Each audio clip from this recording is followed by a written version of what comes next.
berada di posisi menakutkan buat lu? Atau jangan-jangan itu yang membuat lu sulit? Kenapa? Karena stuck di orang yang itu. Gue Reza Rahardian banget. Bagus kan terstruktur. Gila lu.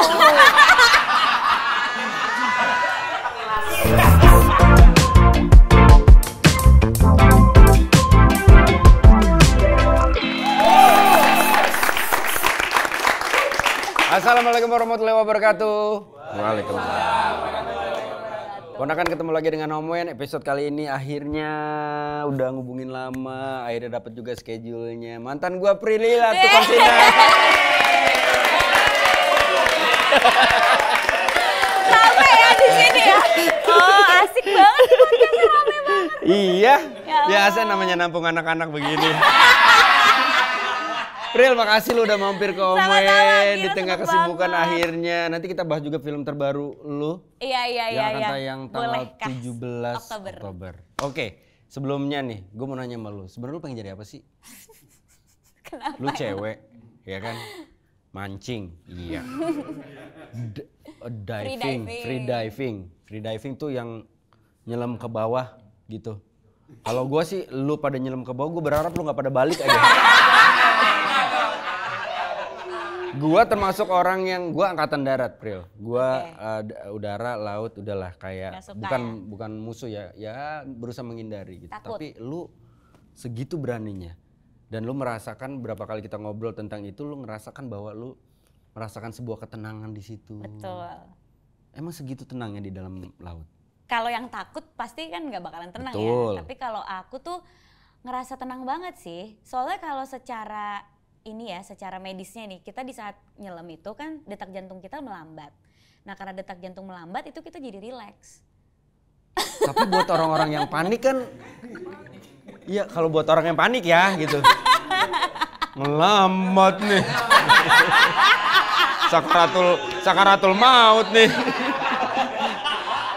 Ya maksud ya oke lah. Ya gua aja nonton film-film entah dokumenter atau film yang mengisahkan tentang free diving itu menurut gue sebuah hal yang menakutkan. Karena harus menyelam berapa puluh meter, bahkan harus menahan nafas karena nggak pakai alat kan? Nggak pakai alat. Kenapa lu memutuskan gue mau mencoba ini dan gue suka sama ini? Karena kalau aku emang suka banget laut kan. Jadi awalnya aku itu scuba diving. Terus scuba diving itu aku sampai rescue diver, jadi sekarang aku rescuer. Ada sertifikatnya? Iya, kan kita kalau scuba diving harus ada sertifikat kan, karena itu kan extreme sport, jadi nggak boleh kita asal diving kan. Betul. Nah aku nyoba diving terus kayak, oh aku suka ya, terus aku suka mempelajari alatnya. Kan kita tuh kalau ujian scuba diving tuh kayak belajar IPA lagi gitu loh, kayak tekanan, paru-paru gimana. Terus aku suka, akhirnya aku ambil sampai rescue diver karena aku pengen jadi rescuer. Gila. Jadi kalau rescuer tuh kayak misalnya aku mau volunteer untuk misi penyelamatan aku udah bisa karena license aku kan rescuer. Oh emang cita-cita lu pengen jadi anggota Basarnas? Targetnya pakai baju orange. Naik mobil gede. Ya. Segitunya pertanyaan gua adalah memang lu tipikal perempuan yang seperti itu when you like something aku into banget. Jadi kalau banget. aku udah hobi banget tuh aku bisa beneran ngelakuinnya sampai maksimal gitu. Kayak misalnya aku suka mancing nih, ya langsung aku beli alat-alatnya, terus kita mancing ke mana gitu. Terus aku scuba diving, ya license-nya nggak mau open water doang. Kalau open water kan cuma 18 meter. Tapi kalau kita advance dan rescuer tuh udah bisa ke kedalaman 40 gitu. Nanti kalau tech diver bisa 60 sampai bahkan bisa sampai 100 gitu. 100 meter itu harus license beda lagi, kita harus belajar dan ujian lagi gitu. Nah terus mau jadi dive master, mau jadi instruktur itu kayak harus ada sekolah lagi gitu, kayak ambil license. Dan lu pengen ngejar itu?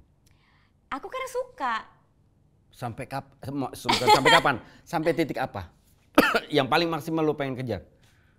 Soalnya nggak ada batasannya gitu loh, karena kan ada batasan kedalaman kan? Iya, cuma maksudnya kalau ditanya sampai titik apa, nggak mungkin tahu batasannya sampai mana, soalnya laut tuh banyak banget spot-spot diving.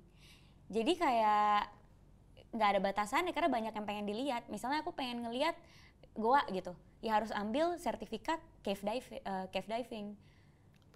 Beda lagi Karena untuk kita menyelam di goa itu alatnya beda, cara nyelamnya beda.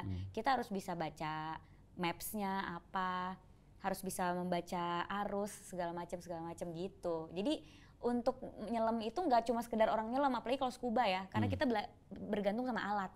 Kalau free dive itu kita bergantung sama diri kita sendiri. Betul. Jadi kita yang tahu limitnya nih. Betul. Tapi kalau scuba kan alat, jadi kita harus benar-benar expert sama alatnya gitu. Kalau alatnya kenapa-kenapa kita harus ngapain. Kalau terjadi sesuatu di bawah kita gimana. Nah itu yang dipelajarin sama rescue diver. Makanya aku pengen kayak gitu. Soalnya kan aku trip misalnya sama ramean nih. Aku pengen ngerasa aman aja dengan aku ambil license rescue tuh. Jadi tahu banyak teori dan banyak tahu hal kan. Tapi pernah berada di posisi menakutkan buat lu? Sering banget. Ke bawah arus ke bawah. Down keren. Keluar tau-tau wastafel.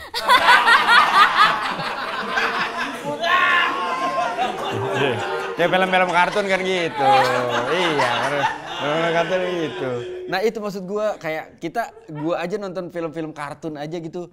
Nemo lah, Dory lah gitu, ada arus bawah di laut gitu kan. Dan itu kenceng kan? Kenceng. Waktu kemarin di Alor kenceng banget sih. Jadi waktu di Alor itu pengen foto di satu spot gitu. Nama spotnya itu Belalai Gajah. Jadi dia karangnya itu kayak belalai gitu ke bawah. Jadi itu spot orang foto-foto lah. Cuma memang udah diingatkan kita cek cuaca dan cek arus ya. Karena arusnya kenceng banget. Nah pas aku diving di sana, di satu titik ke bawah gitu. Tiba-tiba kayak loh kok udah dalam kan, kita nggak berasa kadang kalau kesedot ke bawah kan. Jadi biasanya diingetin sama divecom tuh kayak jam yang kita pakai itu. Udah ke bawah, oke ini arus nih, arus. Jadi harus berenang ngelawan arus, terus tiba-tiba up current, jadi kelempar ke atas. Nah kalau scuba itu kan nggak boleh naik turun kayak gitu kan, nanti kita bisa decompression atau kayak kadar nitrogennya itu masuk ke dalam darah gitu. Terus pas kita ke atas juga yang kayak gimana nih, jadi harus bener-bener berenang ngelawan arus. Pernah juga kelempar, jadi kalau kita diving wall itu kayak karang yang membentuk wall gitu, itu kita harus rapet sama karangnya kan, karena kalau kita nggak rapet sama karang kita bisa kebawa ke sana tuh yang biru nggak ada apa-apa itu. Nah itu aku pernah tuh arusnya lagi kenceng banget, tiba-tiba aku kayak aku makin kesana, terus karena kenceng banget arusnya aku nggak bisa ngendaliin BCD aku yang rompi yang kita pakai itu. Akhirnya aku minta tolong, kayak aku selalu bawa tongkat gitu buat aku manggil orang kan. Nah terus soalnya aku di belakang kan, jadi yang diving tuh lagi sibuk ngeliat depan, jadi nggak ngeliat aku tuh udah kebawa gini. Jadi aku kayak ting baru pas itu kedengeran. Jadi di bawah air itu suara lebih terdengar. Jadi ting terus langsung kayak si dive masternya langsung buru-buru narik aku gitu. Jadi sering banget tapi seru. Beneran di dalam dasar laut suara lebih terdengar? Iya, waktu aku di Alor lagi diving tiba-tiba banyak suara paus. Tapi kita nggak bisa lihat di mana. Jadi pausnya sebenarnya jauh tapi suaranya kedengeran. Dan itu yang kayak oh my god, ada paus, ada suara paus gitu. Berarti masyarakat sama mahasiswa harusnya demo dasar laut ya.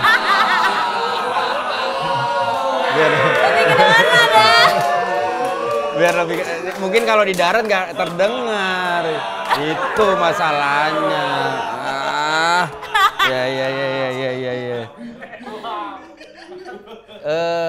Momen lu bener-bener dari sekian banyak penyelaman lu yang bener-bener udah di ujung kematian?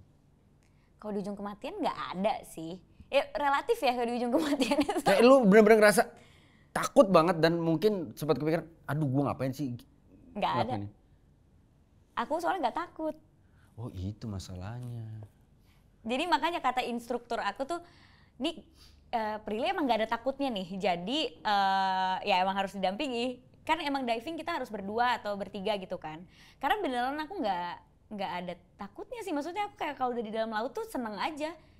Sampai instruktur aku kemarin baru ketemu gitu, dia cerita, tahu gak sih lagi ketemu sama murid free diving yang lain kan. Tuh kalau lagi free dive sama gue di Alor kemarin tuh, lo pasti panik minta tolong gini-gini. Lo tau gak Prilly malah kayak santai aja, dia kayak nggak ada apa-apa. Padahal arusnya udah muter kayak pusaran gitu di samping dia, terus dia malah ketawa-ketawa. Kan kita pucet ya. Kayak, aku kayak gitu aja. Tahu gak kenapa diving harus berdua? Karena harus saling mengawasi. Betul, karena kalau sendiri die. Itu betul. Makanya diving, lu bakalan die kalau nggak ada pendamping. Gila. Benar. Benar. Gua maksudnya gilanya ke dia loh, bukan ke gua loh. Gua bukan lagi muji diri gua gitu. Lu waktu zaman sekolah punya teman gak sih, Prit? Punya dong. Punya, kalau itu punya. Karena emang sekolah aku muridnya cuma 18. Sekolah apa? Swasta. Muridnya cuma 18. Apa sih? Al-Ikhlas dulu. Aku angkatan kedua. Jadi itu baru buka Oh, ya baru tuh sekolah. buka. Sekolah baru buka. Oke. Terus aku emang cuma 18 murid ya. Emang jadinya dari kecil juga temennya nggak banyak. Sekolahnya cuma 18 murid satu kelas. Tapi di sekolah lu termasuk anak yang pinter banget, pinter Gimana aja ya? Kayaknya atau biasa aja.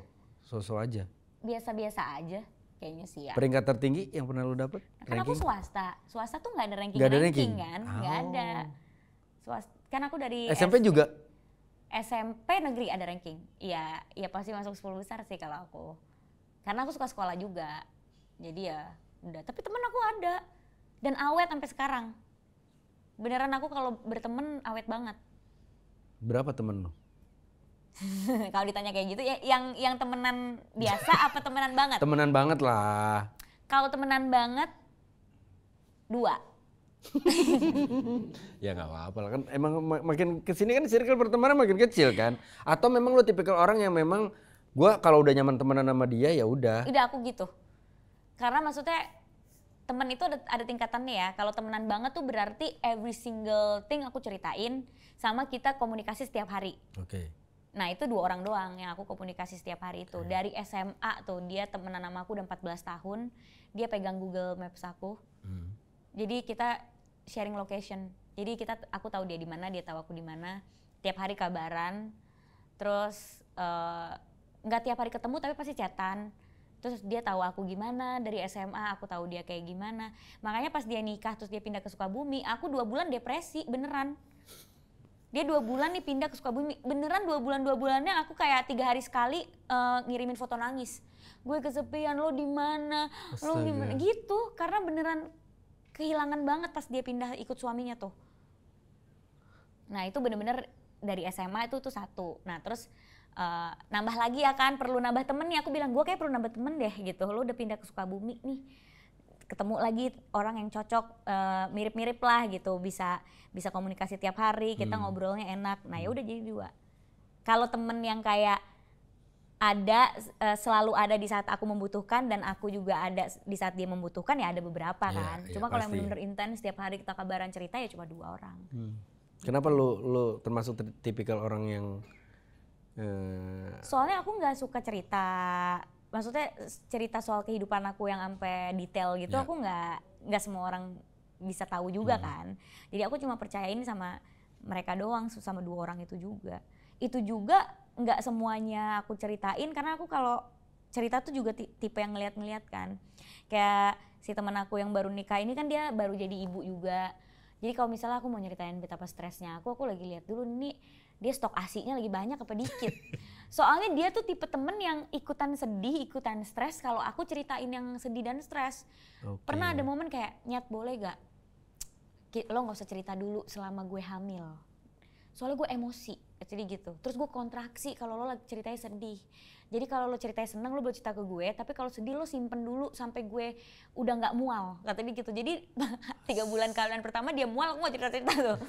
Sama pas udah mau melahirkan, jadi pas dia 7 bulan aku nggak cerita-cerita juga karena dia udah kayak sering begah apa segala macam. Nah pas dia melahirkan, hari pertama gua mau ceritain ya semuanya ya, yang kemarin gua simpen ya. Ntar dulu, ASI gue nggak keluar Ya gitu. Nah, gua nggak denger cerita lo ikutan ASI gua nggak keluar, sampai difotoin tuh Nyat. Abis lo cerita ASI gua beneran keluarnya segini. Nah jadi aku ngeliat juga keadaan kan, gitu. Nah, lu nggak ada keinginan untuk membalancing itu, artinya sahabat lu kan sudah berkeluarga, biar posisinya sama. Itu sih mimpi mereka ya, kayak Nyat masa nunggu anak gue SD lu baru nikah gitu kan, ini anak gue butuh temen gitu karena dulu kita juga punya cita-cita kan kayak semoga anak kita seumuran terus sahabatan juga kayak kita ya, ya, kayak biasa ya. lah gitu-gitu. Tapi kan ternyata gak sesuai dengan harapan ya, kejadiannya tuh kayak, kok lo gak ada hilal ya gitu, kayak lo kapan nikahnya sih gitu. Mungkin karena lu perfeksionis, Pril. Enggak juga sih. Kalau sama pasangan aku mau lo toleransi, cuman dianya yang gak mau toleransi aku.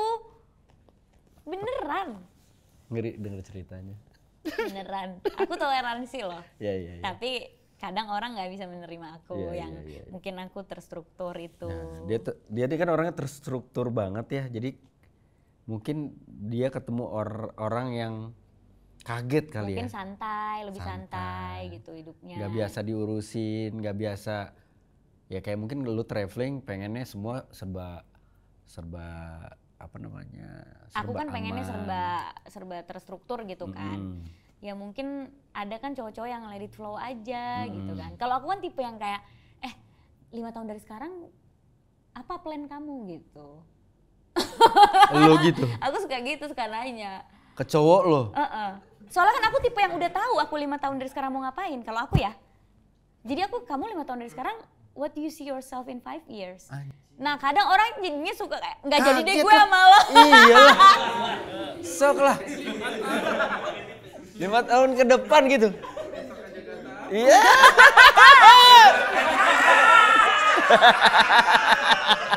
Iya juga sih. Nggak, dulu aku sempat ada periode kalau ngedate sama orang, aku pertanyaan pertamanya itu tuh. Misalnya ngedate nih sama orang, kamu udah kebayang belum 5 tahun dari sekarang kamu ngapain gila, gitu. First date? Kadang aku suka nanya gitu, karena menurut aku menarik aja untuk tahu perspektif dia. Itu nggak menarik deh menurut gue. Ya udah, aku baru tahu itu nggak menarik. Nah, karena aku tahu ternyata itu menakutkan. Jadi aku cerita nih misalnya sama temen aku, kok gue nggak di WhatsApp lagi ya? Emang coba lu ceritain dulu deh, karena salahnya pasti di eluh gitu. Jadi pas lagi ngedate, gue nanya aja sih iseng, karena kan gue suka ngobrol ya gitu. Gue nanya aja, what do you see yourself in 5 years? Lu mah kayak dosen pembimbing katanya. Iya lah. Enggak, karena yang ada di bayangan cowok itu, dia ketemu calon pacar. Bukan calon mertua. Pertanyaan itu harusnya dikeluarkan sama calon mertua. Justru beruntung nggak, dia aku tanya dulu. Jadi dia aman nanti ngejawab ke papa mama aku. Latihan sama aku dulu dong. Ya tapi nggak first date juga dong. Terlalu kaget deh kayaknya. Gue juga kalau tiba-tiba first date lah, lu 5 tahun ke depan hidup lu kayak gimana? Mungkin gue sama jawabannya kayak lu. Besok aja gue nggak tahu gimana. Nggak, tapi aku nggak pernah nanya itu lagi karena ternyata pertanyaan itu bukan buat semua orang ya. Karena kalau aku yang ditanya balik, aku nggak apa-apa gitu loh. Ya karena lu sudah tahu. Iya, makanya kan aku nggak bisa menyamakan orang tuh kayak aku kan. Jadi sekarang nih nggak kayak gitu lagi kok ya, cowok-cowok jangan gitu ya, jangan takut lagi deketin gue. Ya iyalah. Nggak, kalau sekarang aku udah beda lagi. Kalau sekarang aku kayak visi kamu tuh ngelihat gitu, lebih ke visi. Nah, itu masih agak santai. Santai kan kalau ngeliat visi kan? Iya, ya ngobrol gitu. First date tuh menurut gue kayak, lu suka apa sih? Kayak gitu-gitu aja, simpel-simpel dulu lah, nggak usah terlalu berat menurut gue ya. Biasanya awalnya simpel-simpel dulu, tapi misalnya kita udah deep talk nih 3 jam, kan bingung ya kalau simpel-simpel doang. Ya jadi ngebahas aja, Grab pendapatan per hari berapa.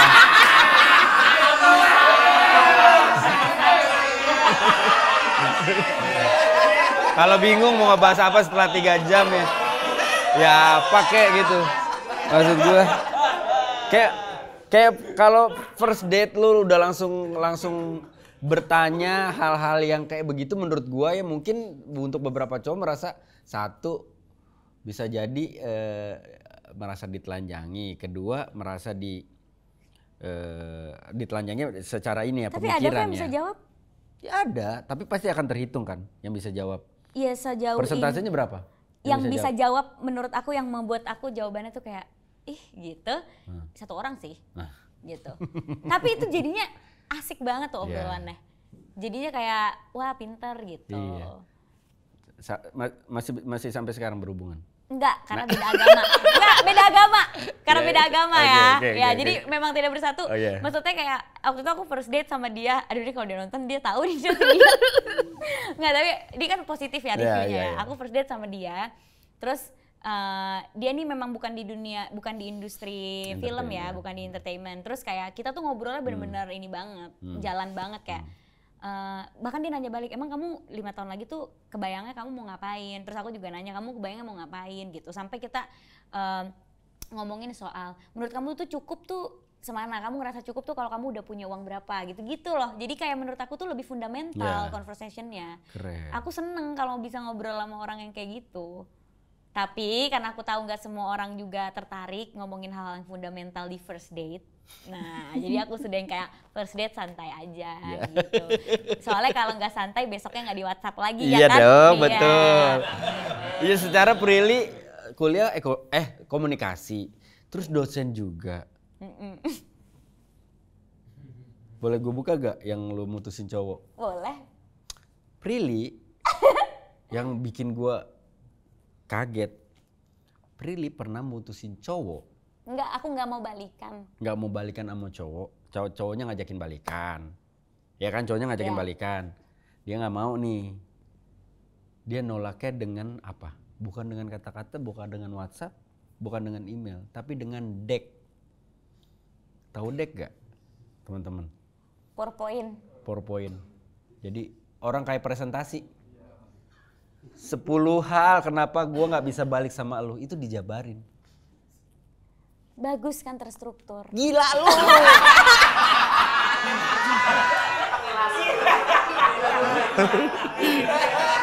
Nih ya, sorry ya, gue gak mau balik dah. Ini poin 1 nih. Lu tuh begini. Dan itu misalkan gitu. Poin pertama, lu nggak pernah on time. Itu ada data. Oh iya, karena kan kita harus data dong. Ada data, misalkan tanggal segini, janjian jam segini, lu datang jam segini. Ada. Jadi nggak cuma 10 poin, enggak, itu data. Ya. Kok? Why? Karena komunikasi verbal aku tidak berjalan dengan lancar. Jadi kita kasih deck gitu loh.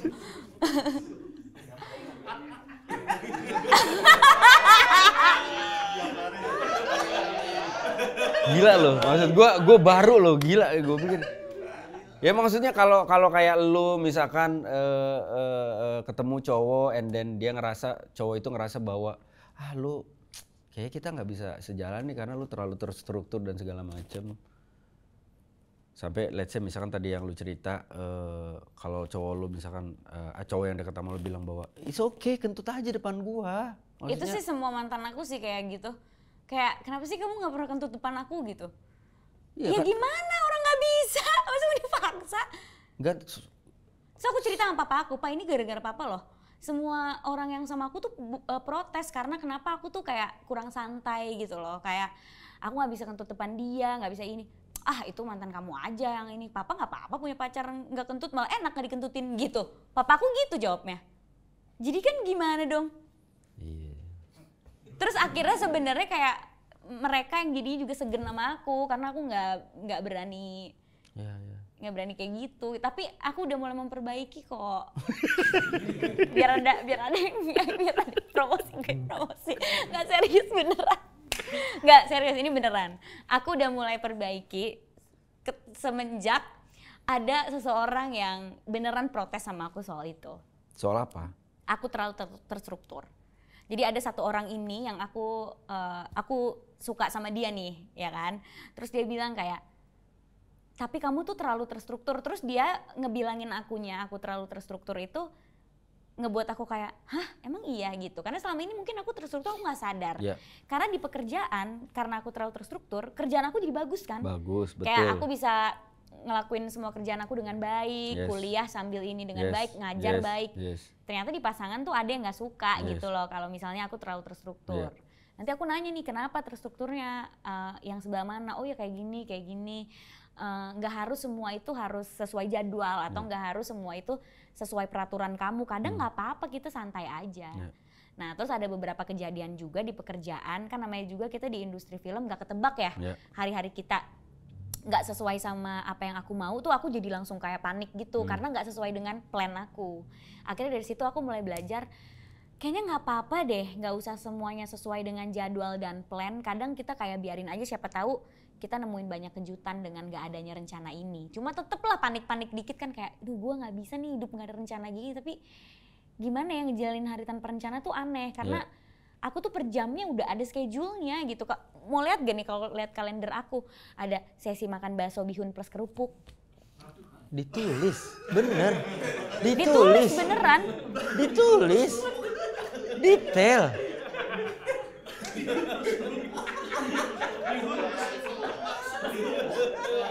Sumpah nih kasih tahu deh handphone aku deh Mbak. Aku bahkan makan aja tuh kayak ada mealnya hari ini apa gitu loh. Sumpah deh mana Mbak. Ini aku kasih tahu deh. Sumpah. Tapi gimana dong, kayak itu tuh menyenangkan buat aku. Sabar ya, sabar. Sesi makan bihun. Ntar gue kalau kayak gitu gue tulis jam 2 sesi ngobrol sama tamu.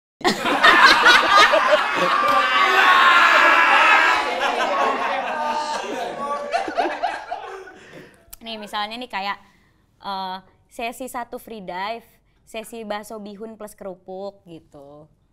Coba kasih lihat ke kamera. Tuh ini waktu itu sesi. Ini kamera ini. Nih.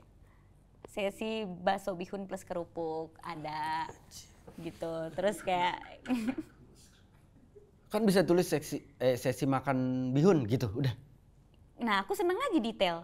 Nih misalnya aku detailnya juga kayak gini nih.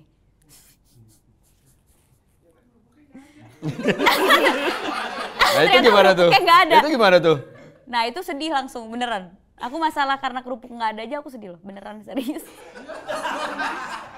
Nih, meal plan. Aku ada meal plan. Misalnya first meal aku jam 12.30. Terus makannya smoothie bowl misalnya 624 kalori. Kayak gitu. Terus misalnya snacknya banana. Ini udah ada terplan jadwalnya sampai sebulan. Jadi aku udah tahu kayak mau makan apa. Jadi nggak mungkin jawab terserah. Kayak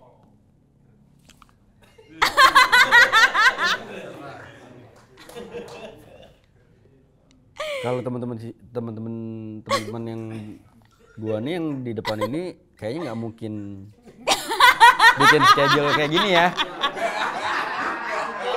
Karena kalau bikin schedule makan siang, apa ya makan siang gua ya? Itu aja bingung. Mau nulis aja masih bingung. Gila, lu nih, jadi meal plan aku tuh udah ada nih dari tanggal 7 nih misalnya. Tanggal 7 ini, tanggal 8 ini, udah ada tanggal 9 ini, tanggal 10 ini gitu.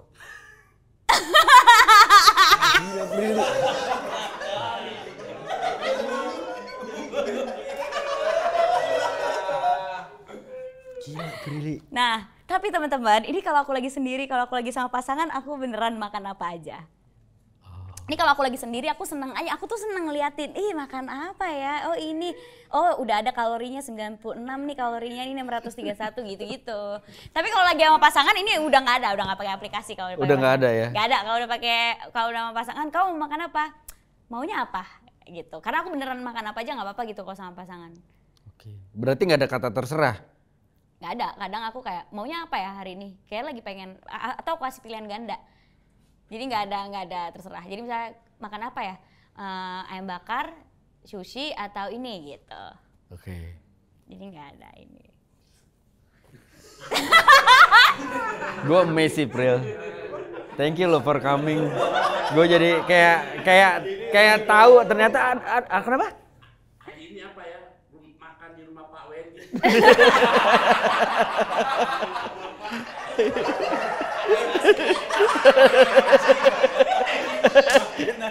Jam 12 makan di kantor Wendy Cagur. Jam 3 makan di studio Lapor Pak. Jam 6 makan gak ya?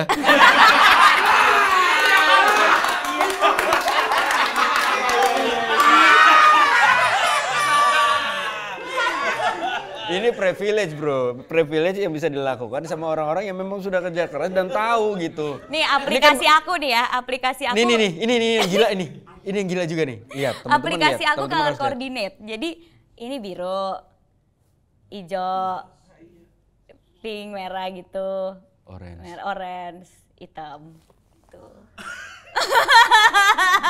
Jadi kalau aku misalnya nih ya, misalnya nih dulu boro-boro mau ngecekin handphone pacar karena ngelihat aplikasi dia ngacak aja aku udah pusing.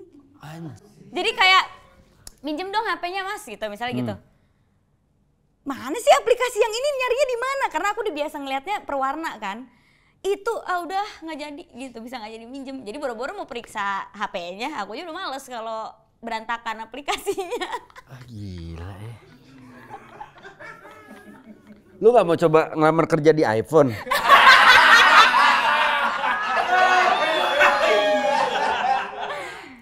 Tunggu dong, ini kan biar cowok tuh tetap mau sama aku gitu lah, nanti pada takut loh. Tapi nih ya, aku langsung gitu. Nah ini justru pertanyaan gua, lu yes hopefully sih lu Nggak, menurut aku, spek aku yang kayak begini, itu baik untuk menjadi ibu rumah tangga gak sih? Karena aku bisa membagi waktu antara aku bekerja, ngurusin dia, merencanakan punya anak, ya kan beres-beres rumah udah terjadwal semuanya, jadi tenang aja gitu. Masalahnya, Prilly, jodoh itu menurut pengalaman gue ya, jodoh itu kan kita nggak tahu nih. Kadang-kadang Tuhan kasih kita jodoh yang memang bisa membuat kita melakukan hal itu dan dia terima-terima aja. Tapi bisa jadi juga lu bener-bener jatuh cinta sama orang yang beda. Yang bener-bener bisa membuat apa yang lu lakukan selama ini itu tidak lu lakukan ketika bersama dia. Bisa nggak apa-apa. Pernah aku kayak gitu. Jadi kalau sama dia aku nggak kayak gini, tapi kalau nggak sama dia aku tetap balik lagi kayak gini juga. Bisa aku menyesuaikan kayak gitu, bisa. Nah ini kata kunci di lu adalah menyesuaikan. Iya, adjustment, toleransi. Itu dua kata yang harus ada di hubungan kan. Kita harus bisa adjust sama pasangan kita yang nggak sama kayak kita, dan toleransi kalau dia nggak sama kayak kita. Emang tipikal cowok yang lo mau kayak gimana? Aku mau cowok yang nggak insecure sih. Kuncinya itu. Kuncinya Sulit itu gak dia sih? beneran. Sulit gak sih cowok untuk merasa atau feel secure ketika berhadapan sama Dia harus udah punya keyakinan diri bahwa dia tuh juga punya value. Jadi dia nggak boleh ngebandingin achievement dia sama achievement aku. Apalagi kalau kita beda profesi. Nah cowok tuh kadang suka ngebandingin achievementnya sama aku. Jadi kayak kalau beda ngerasanya kayak kurang, padahal belum tentu. Misalnya nih contoh, misalnya aku pacaran sama orang kantoran gitu misalnya. Ya aku nggak mungkin harus paksa dia mencapai apa yang aku capai dong. Orang dia kerjanya kantoran, aku kan bukan, aku beda gitu. Jadi ya dia nggak mungkin nggak boleh dia nyamain gajinya sama aku, atau nggak boleh dia nyamain kayak tapi aku uangnya segini kamu segini, ya nggak boleh. Orang kita beda profesi udah pasti beda pemasukan. Nah menurut aku tuh cowoknya harus tahu bahwa kalau kita profesinya beda atau cara bekerjanya beda, yang nggak usah nggak apple to apple achievementnya, jadi nggak usah insecure gitu. Cuma kan nggak banyak yang ngerti. Misalnya nih aku pacaran sama let's say misalnya musisi gitu misalnya. Aku pacaran sama musisi, terus akunya kan kerjanya banyak bidang nih, kayak aku produser, aktor juga, terus ada beberapa kerjaan yang aku menerima gaji gitu misalnya. Nah terus nggak bisa dong dia bandingin penghasilan dia sama aku, karena dari profesi aja udah beda. Tapi kan dia harus tahu dia di mata aku itu berharga loh gitu. Karena lo bisa ngelakuin juga sesuatu yang gua nggak bisa lakuin, kita beda gitu. Malah kalau ngobrol kan bisa tukeran cerita gitu. Nah jadi aku cuma pengen cowok tuh secure aja sih, nggak usah ngebandingin achievementnya sama aku. Karena ya kita kan beda jalannya masing-masing. Dan aku beneran nih kayak aku tuh nggak apa-apa kayak cowoknya tuh misalnya pemasukan uangnya tuh beda sama aku ya, tuh nggak apa-apa. Karena aku melihat papa mama aku tuh mereka tuh rumah tangga saling backup. Kalau papa aku lagi nggak ada uang ya mama aku yang backup. Kalau papa aku ada uang ya baru gitu. Jadi harus saling backup gitu. Nggak harus cowok tuh nge-provide setiap hari. Kalau misalnya papa aku lagi jatuh, mama aku bantu kayak gitu. Karena kan dulu mama aku sebelum nganterin aku syuting gitu-gitu dia kerja kan, dia buka salon, terus dulu kerjanya sekretaris, terus dia dulu sempat jadi makeup artist mama aku. Jadi mama aku juga tipe perempuan yang aktif gitu, karena dia juga ngebantu papa gitu. Jadi aku ngeliat kayak tuh itu rumah tangga aku, ngeliatnya dari aku kecil ngeliatnya kayak gitu. Jadi kenapa sih harus cowok yang lebih tinggi penghasilan dari kita dan harus cowok tuh nge-provide semuanya, nggak apa-apa juga kalau kita saling membantu gitu. Cuma kan ego cowok balik lagi, nggak mau kan. Aku kebanyakan misalnya awalnya iya aku nggak apa-apa nih, tapi lama-kelamaan ternyata bermasalah di dia. Ternyata gue nggak bisa deh ngelihat lo misalnya kayak apa gitu, bayar masing-masing atau apa gitu. Padahal aku nggak apa-apa bayar masing-masing. Tapi kan kayak cowok agak susah ya. Kecuali kalian ya.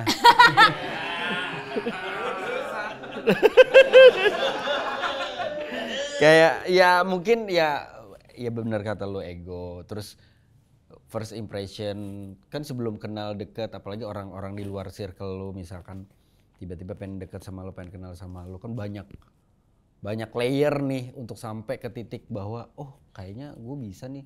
Hanya untuk sekedar kenal sama lo aja pasti kayak temboknya juga lumayan Ya tebel makanya kan. kalau aku bilang aku nggak ada yang deketin, nggak ada yang DM, nggak ada yang WhatsApp, percaya kan? Iya. Jadi kayak ketakutan mereka sendiri. Iya, kita doakan yang terbaik lah. Semoga Prilly menemukan dambaan hatinya. Amin ya Allah. Terus juga emang ya bener-bener seperti yang tadi lo bilang, semoga ketemu orang yang memang bisa klik tanpa harus mikirin ini itunya, Iya, tanpa harus betul. terlalu takut lah ya. Uh-uh. Stop. Oh. Orang nggak gigit. Iya nggak gitu. Kenapa sih? Cuma nelen. Sama kayak paus tadi. Nah, gimana? Omongannya seru kan? Tonton terus makanya. Tapi jangan lupa subscribe, like, komen, dan juga bantu share. Supaya nonton Omen makin banyak. Oke, setuju ya? Pril, lu kenapa sebegitu sukanya sama dunia acting? Acting tuh terapi aku. Dari usia berapa sih sebenarnya? Lu the very first time 13. Sinetron? Enggak sih, sebenarnya hosting dulu, tapi kan dari situ aku udah sempet coba-coba casting gitu-gitu. Oke. Terus baru mulai banget acting tuh mungkin di 14 tahun apa 15 gitu ya. Pas aku rutin tuh main series Get Married waktu itu dulu, Get Married series. Ya. Terus? Weekly waktu itu kan di TV. Terus baru tuh terus. Nah aku ngerasa acting tuh terapi aku karena aku nggak biasa nunjukin perasaan aku ke orang tua, nggak biasa nunjukin perasaan aku ke teman-teman gitu, pasangan. Jadi pas acting tuh aku ngerasa banyak hal yang bisa aku, maksudnya emosi aku tersalurkan lah gitu. Ini terapi malah buat aku acting tuh. Tapi ya gue pernah sampein ke lu waktu kita syuting Lapor Pak gitu. Lu tuh orangnya ya to be honest ya, gue sekian tahun gue berkarir juga kadang-kadang ketika gue main acara komedi, sketsa dan segala macam, ketemu lawan main cewek, kadang-kadang kalau ngomongin bukan level ya, kalau ngomongin situasi kan kita sama-sama orang entertain gitu. Tapi kadang-kadang berasa gitu kalau misalkan orang itu berakting sama kita tuh kayak ada boundary-nya tuh berasa kayak kita beda kelas ya gitu. Tapi lu tuh Iya. Ada lah. Gue ya. Tapi lu tuh enggak. Kenapa lu bisa sebegitunya? Karena acting nggak ngelihat kelas juga, kita peran tuh setara ya menurut aku tuh. Kayak film itu kan kerja kolektif, menurut aku tuh semua posisinya tuh setara. Karena kalau misalnya nih kita syuting nggak ada lighting, jelek pencahayaannya. Kita syuting nggak ada PU, yang nyediain kopi, yang nyediain makanan siapa? Kelaparan krunya. Jadi menurut aku film, sinetron, apapun tuh kerja kolektif.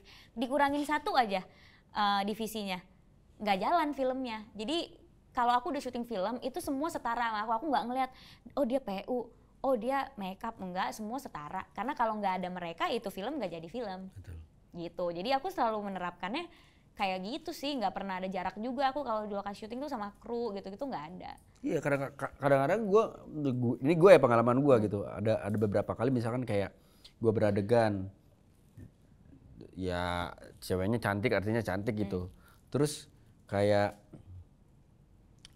di skrip kita harus jadi pasangan yang mesra misalkan gitu. Kadang-kadang gue kan bukan tipikal berani memulai untuk misalkan megang tangan, padahal tuntutan skrip dan segala macam gitu. Dengan mendekatkan tubuh aja terus terlihat ada apa namanya, ada rejection, itu gue nggak akan ngelanjutin. Nah ada orang-orang yang ngerasa bahwa mungkin by level ya.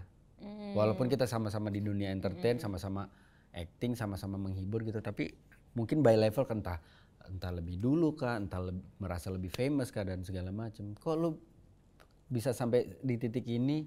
Apa yang membuat lu punya pemikiran se-wise ini? Ya itu tadi ya, mungkin karena aku dari kecil ngelihatnya tuh, karena syutingnya kan dari kecil, terus dari kecil tuh udah di lokasi syuting yang udah biasa kerja sama orang dewasa. Terus juga aku tipe yang suka ngelihat kru tuh kayak gimana sih, oh mereka tuh capek ya, kita pulang mereka belum pulang. Terus balik lagi aku jadi produser kan, ngelihat gimana prosesnya syuting dari nol bikin skrip sampai syuting gitu. Nih kalau hilang satu nih kru, nggak jalan loh syuting kayak. Jadi benar-benar semua tuh setara. Terus dulu waktu aku belajar acting, dikasih contohnya tuh waktu itu Al Pacino. Dia itu mau tes untuk masuk ke salah satu sekolah acting yang besar banget lah di Amerika. Terus dia tuh di-reject, cerita Al Pacino ini tuh dia di-reject 6 kali lah dari sekolah itu. Karena di saat acting dia itu selalu pengen menonjol sendiri. Selalu maunya dominan, selalu maunya kelihatan paling bagus sendiri. Itu dia di-reject gara-gara itu. Karena menurut sekolah acting tersebut, acting itu adalah di saat kita ngelihat frame, semua tuh setara sesuai dengan karakternya masing-masing. Nggak ada yang paling bagus, nggak ada yang paling dominan gitu. Justru kalau aku ngebuat lawan main aku jelek, misalnya nih, gara-gara aku misalnya, gue Prilly nih, gue aktor banget, ini aktor baru. Gue intimidasi, gue actingnya yang kayak gini supaya dia kelihatan jelek. Itu aku yang jelek sebagai aktor. Karena aku nggak bisa membuat dia bagus. Jadi menurut aku aktor yang bagus tuh di saat aku bisa ngebuat lawan main aku tuh juga bermain bersama aku bagus juga gitu. Malah aku kayak kesel kalau misalnya ada orang yang kayak, sumpah kebanting banget acting sama lo. Misalnya ada reviewnya kayak gitu, itu aku kepikiran tuh, ya gue gak berhasil ya. Gue jadinya adegannya jelek kan. Kayak malah jadi kayak aku main sendiri kalau aku bagus sendiri kan. Justru malah aku makanya pendekatan aku sama lawan main aku tuh aku maunya kita bisa akrab di dunia nyatanya supaya dia juga nyaman sama aku gitu. Terima kasih loh. Maksudnya kalau gue acting sama Prilly itu dari zaman OVJ terus Enden Iya kita asik banget ya sumpah. Gue tuh kayak berasa, gue Reza Rahardian banget.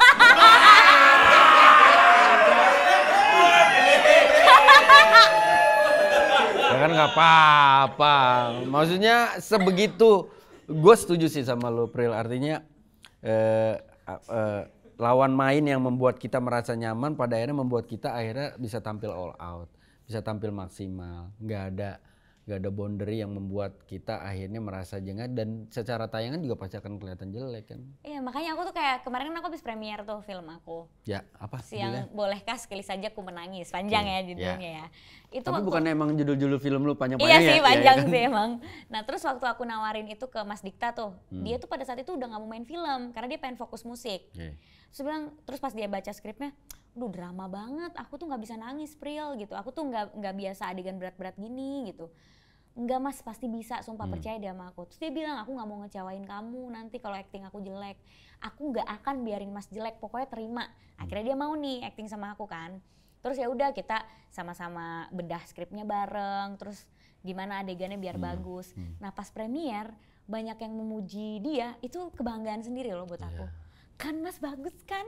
Aku berkali-kali setelah premier bilang sumpah aku bangga banget mas sama mas. Acting mas bagus. Apaan sih? Enggak beneran. Itu aku ngerasa bangga karena aku lawan main dia kan. Berarti ya kita berhasil gitu kerja bareng untuk bikin adegannya bagus. Dan ya dia yang tadinya nggak yakin ngambil peran itu ternyata review banyak orang dia bagus di situ kan, aku jadi ngerasa seneng gitu sebagai lawan main dan produsernya juga gitu. Umi Kuairi juga di situ? Bagus. Dia lighting ya?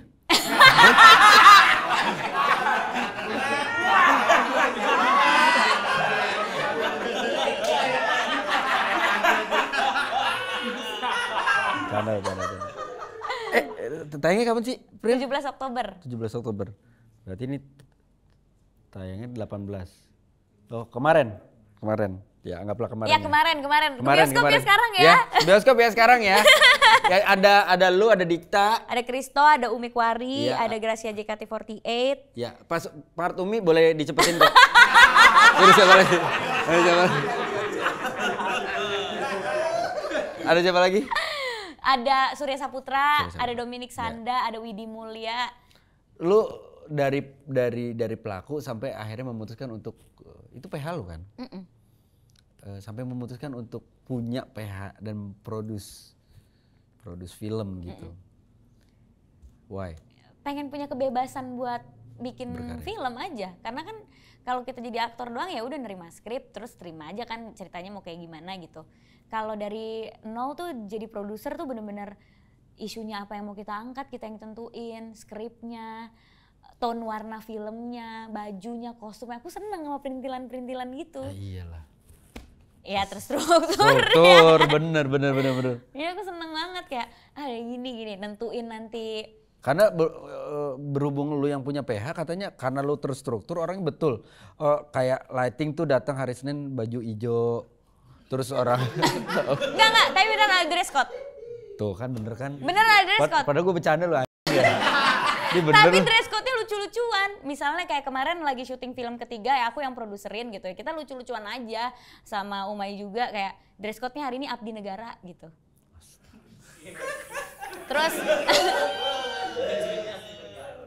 Terus besokannya dress code-nya pantai gitu. Nanti ada santai-santai juga, terus besoknya dress code-nya baju tidur. Tapi ada dress code jadi kayak seneng aja kan. Semua kru, Iya semua kru, semua.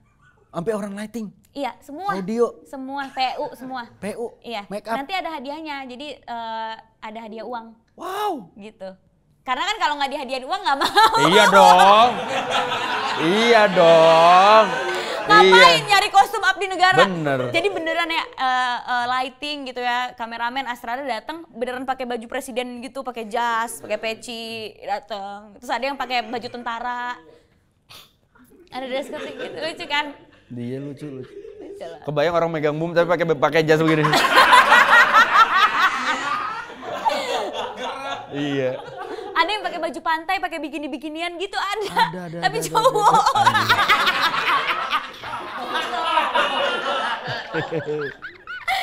Tapi ini hal baru, dunia baru buat lu dan ternyata menyenangkan. Sangat Menyenangkan banget buat lu. sumpah, beneran menyenangkan banget sih. Kayak jadi rasa memiliki proyek kan jadi lebih tinggi Iya, kan. betul. Terus bisa menentukan banyak hal aja, jadi senang kayak jam kerja. Pokoknya aku nggak misalnya 15 jam kerja gitu. Jadi kalau udah jam 9 tuh aku udah langsung tanya Astrada, ini berapa scene lagi nih, batasnya jangan lewat sampai jam 11 ya gitu. Jadi pemain-pemain tuh pas syuting sama aku pasti jam 8 udah pulang, jam 7 malam udah pulang. Syuting sehat. Syuting sehat. Lah, lu pendapat lu mengenai kemarin sempat terjadi kecelakaan yang menimpa salah satu Iya. kru setelah proses syuting terjadi karena nggak tahu mungkin capek atau segala macam. Nah, lu bagaimana melihat kondisi? Itu gara-gara itu juga aku mau jadi produser. Soalnya waktu aku syuting sinetron, Astrada aku juga meninggal. Karena kita nggak ada istirahat, terus dia pulang pagi, dia ngantuk, kecelakaan, meninggal. Saat itu juga di tempat. Itu Astrada yang deket banget sama aku. Aku kaget banget pas kehilangan dia. Nah itu tuh yang ngebuat aku kayak gila. Ini kalau industrinya kayak gini, ya masa depan industri film mau kayak gimana ya? Masa kita bikin film untuk ngehibur orang, kitanya sakit. Iya. Makanya pas di PH aku bener-bener aku nggak mau. Ya nggak apa-apa budget produksinya agak lebih tinggi gitu. Yang penting syuting tuh enak gitu. Terus bisa nentuin juga kayak aku bisa diskusi sama sutradaranya. Kalau ada scene susah tuh jangan digabung semua karena kan emosi aktor juga harus dijaga kan. Jadi misalnya ada scene susah di rumah tuh 5, dibagi 5 hari tuh. Jadi kayak scene susahnya digabungin sama scene-scene gampang tuh gitu. Jadi sehari tuh cuma ada 1 atau 2 scene susah gitu. Scene yang kayak benar-benar harus emosinya kekuras gitu. Terus catering harus yang enak, karena dulu aku pengalaman pas syuting sinetron cateringnya nggak enak, kita cuma dikasih ya Allah nasi udah keras, telur asin, sayur kayak kurang gizi deh, makanya sakit tipes aku dulu kan belum tentu juga higienis gitu. Jadi aku bisa nentuin kayak cateringnya enak, terus ada snack, pokoknya setiap pagi PU tuh bagiin vitamin, ntar sore bagiin snack sore, susu kek, roti kek, apa. Terus makannya tuh rasanya harus enak dan bergizi gitu. Aku bisa nentuin kayak gitu-gitu tuh kalau jadi produser kan. Bun, bikin PH yuk. Bini gue jago kan ya kan? Nih ngerasain. Tuh kan enak kan nikah sama perempuan kayak gitu. Iya, Tos dulu Bu. Ya emang enak, siapa bilang nggak enak ya? Iyalah, The best. The best. Ini makanya anak aku 10 besar-besar nih.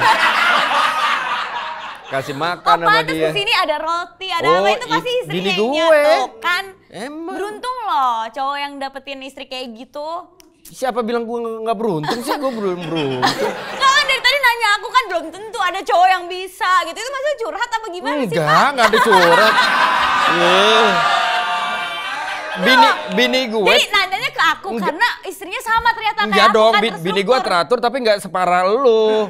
Masa? Iya nggak ada dia. Dia aja kalau misalkan kalau ada masalah apa nggak ada dek kayak gitu nggak ada. Tahu-tahu gue buka dompet kartu nggak ada aja semua. Kayak kemarin gue dapat rezeki kan di amplop, gue bilang Bun ini cuma ya rezeki ya lumayan dah gitu buat dia sama anak-anak buat ke mall aja gitu. Nih ada rezeki, nggak usah buat ayah aja. Dalam hati gue, ya Allah mulia banget, beneran iya kan Bunda butuhnya kartu. Ya zaman sekarang ribet pakai cash Pak. Iya, maksud gua kan Gitu loh. bisa ditabung, Pril. Ya taruh aja maksudnya taruh di berangkas sih, kan kartu tetap pakai maksud gua. Ya nggak usah pakai sosok nolak gitu, terima aja gitu. Nggak usah ketawa lu. Sekarang kalau gua tanya sama lu, seorang Prilly, 5 tahun ke depan, Ya. lu akan menjadi seperti apa? Aku udah jadi 5 tahun ke depan itu aku berarti umurnya 33 ya. Ya kan, itu aku udah selesai menjabat di FFI. Kan aku menjabat di FFI di umur 30. Jadi berarti aku udah bikin film lebih banyak lagi. Karena kalau sekarang kan harus bagi fokus ke FFI juga. Terus aku kerja sebagai tenaga ahli di Yayasan BUMN juga. Jadi kayak banyak gitu kerjaannya. Gila Pak. Tapi in 5 years aku 33 berarti aku udah bikin film lebih banyak lagi. Mungkin setahun aku bikin film bisa 4 gitu atau 5 gitu. Terus pengen semoga PH aku 5 tahun lagi itu udah lebih besar. Udah pindah kantor tuh. 5 tahun lagi udah pindah kantor di tempat yang aku mau. Amin. Mungkin udah ada pacar kali ya. Mungkin gitu. Semoga. Jangan terlalu berharap lebih. Karena dia bilang mungkin udah punya pacar. Jadi tarafnya baru sampai situ ya. Oh iya ya, harusnya menikah ya? Lah enggak, itu hak lu. Gua kan cuma ngasih tahu. Ya dong. Dia bilang semoga udah punya pacar. Kan beda. Kalau dia bilang di usia aku 33, hopefully aku udah punya keluarga kecil, aku udah punya. Iya, aku nggak ke situ ya aku ya.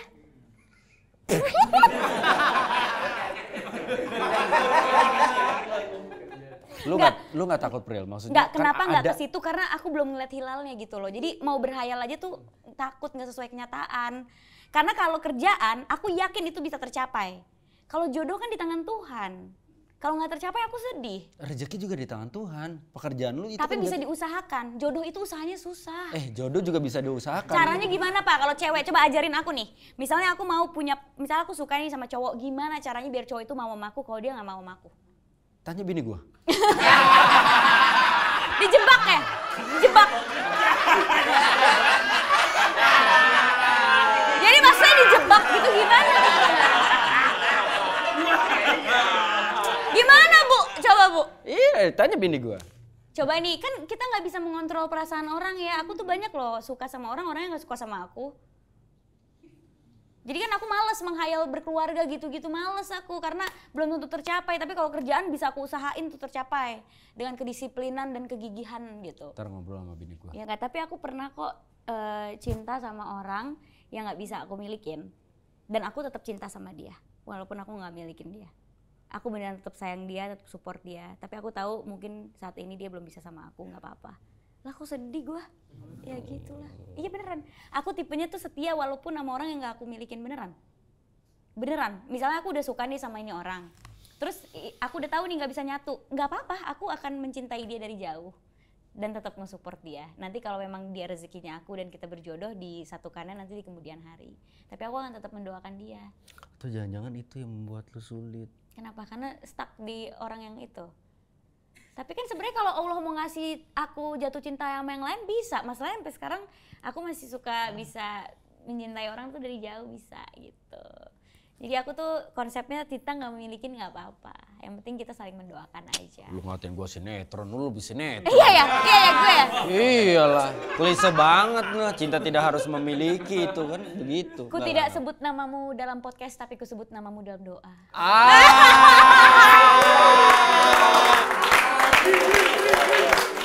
Jangan marah ya, gue sebutin namanya ya. Ya? Amin. Bener dong. Pasti disebut namanya dalam doa. Amin. Iya bener. Gitu, doain aja di pas lagi umroh kayak gitu. Ya kan? Kita nggak pernah tahu jodoh nggak ada yang pernah tahu. Benar. Lu bakal ketemu sama siapa, lu bakal menghabiskan hidup lu dengan siapa. Benar. Dan bener kok, ketika lu menemukan orang yang tepat, kadang-kadang kita melakukan hal-hal yang tadi sesimpel itu.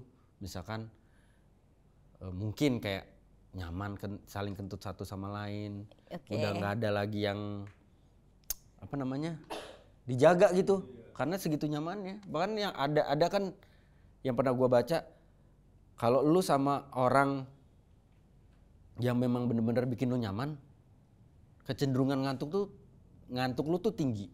Itu iya, aku iya. Makanya 3 detik tidur aku. nah gue tuh sama bini gue tuh gampang tidur. Sama. Iya, harusnya bini gue jangan komplain, berarti kan gue nyaman banget sama dia ya. Cuma mungkin bini gue komplain, harusnya gue nganter anak gue sekolah. Gak berlebihan tidurnya. Aduh Prilly, semoga karya lu selalu bagus, selalu bisa menghasilkan karya terbaik juga. Amin. Dan jangan lupa untuk saksikan film Bolehkah Sekali Saja Ku Menangis sekarang. Mulai kemarin udah tayang di bioskop. Bagian Umi skip. Enggak. Gue yakin Umi pasti pasti bagus banget di situ. Dia bagus banget. Pasti bagus banget serius. Pasti ada adegan nangis di situ. Dia iya adegan nangis. Ih dia bagus banget nangisnya. Bagus, di sini aja nangis dia. Umi main film, kayaknya film pertamanya Umi. Iya, film pertama kan? dia. Gila lo Umi, film pertama langsung di PH-nya Prilly loh. Kalau gue jadi Prilly sih kayaknya enggak ya. Pril, sebelum kita akhiri obrolan kita kali ini, satu kata yang menggambarkan hidup lu dari dulu sampai sekarang apa? Berwarna. Prilly Latuconsina, Om pamit. Assalamualaikum warahmatullahi Bye. Terima kasih. Thank you.